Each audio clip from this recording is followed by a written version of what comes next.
That red button on? Oh my gosh. What are you responding to? Let's start there. I'm responding to the young man's abuse to the lady during the skit earlier, and how I feel about it. I think no man should hit a woman point blank, period. Because let's think about it like this. What if this woman was related to you? What if it was your mother? What if it was somebody beating your mother? How would you feel about that?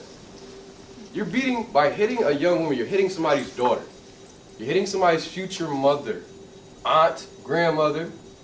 It goes way deeper than just tapping some female on the chin.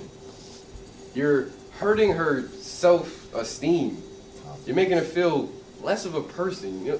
You hit dogs because they don't listen. You don't hit females because they don't listen. You don't hit people because they don't do what you tell them to do. That's, it's simply idiotic, really. It's idiotic. Why do you feel so strongly about this? Because abuse is serious. Sure. To lay your hands on somebody is downright disrespectful to their family, your mother, your father, their mother, father. Like, I've had family members who've been abused. I've witnessed it. I've witnessed my mom. I've witnessed stuff like that, and I don't like it. And I had to look the person who did it in his eyes and act like I wasn't bothered, but I was. None of that is okay. And to think so, like to make a joke like, oh yeah, man, I would have hit her. That's not cool, it's not funny. Because if you actually do it, you deserve to go to jail. I hope they take you to jail. I'll be in the car with you to watch them take you to jail. Because it's not a game. Because next time you want to hit somebody, think, wait, what if that was my mom I was about to hit? Would you hit your mom? I'm right. Would anybody hit their mom in this room? No. Would you hit your grandmother? No. You wouldn't touch your dad now. I know you wouldn't touch your dad. So, Nasir, let me add to the conversation. I think that some people in here would hit their mother. Yeah. I think that some people in here talk like they're gonna hit their mother.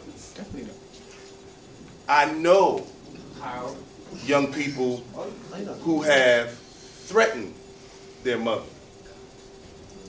And so, although in the company of men in here who are standing strong and making sure you understand how serious we are about you touching or talking reckless about your mother, some of y'all in here do. And if you're not directly doing it, then you know of someone who is doing that. And so I feel just as strong, if not more strong, about domestic violence as does Nasir.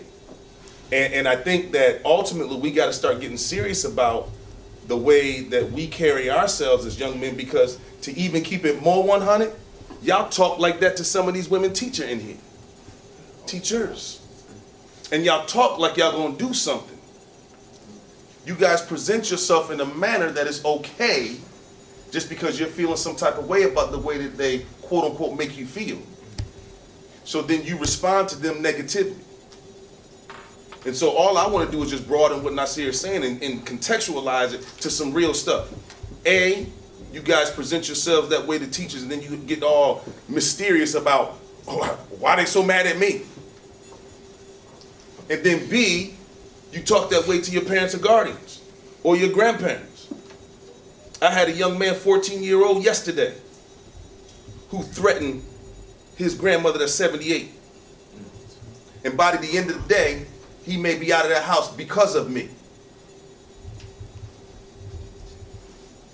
So this is not a game. And oh, by the way, that was yesterday at 4:30. I'm saying to you that some of you guys are reckless because you haven't learned how to control your emotions. You haven't learned how to feel anger, aggression, anxiety, disappointment, and then just suck it up. Some of you feel like you have to then lay hands on someone or destroy property or use vulgar language or walk around here like you don't have no sense. And I'm not excusing it or am I denying it. I promise you I'm not doing either. I'm saying though that emotional growth is a lifelong journey. And some of you are just too afraid to get on that bus. Some of you don't want to take on the challenge of being a man. And that's why we talk about this from a manhood perspective. Because regardless of whether you're male or female, but particularly as men, oftentimes the easiest thing for us to do is to show aggression, to say that we're mad, as opposed to show control and show that you're mad. See, it's one thing to speak to young people. It's one thing to speak to, people that are being egregious to you and talk calmly.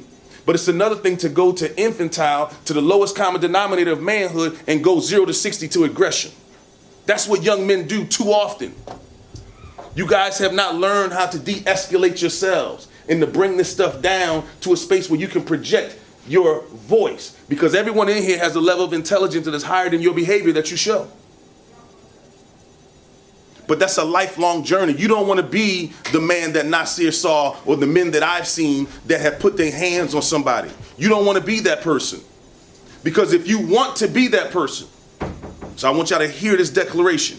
If you want to be the person who thinks it's okay to put your hands on a woman, then you need to leave now and never come back to our group. That is unacceptable. So at some point, you have to learn how to manage what you feel. At some point, you got to learn how to put what's in your quote-unquote mind and put it in a space that's going to be best for you, because there's no man on this planet who hit a woman that can say, you know what, I did the right thing, and I feel good about myself now. That's not the type of man that I want to be around. And I'm going to make sure that he is not around my kids or my family.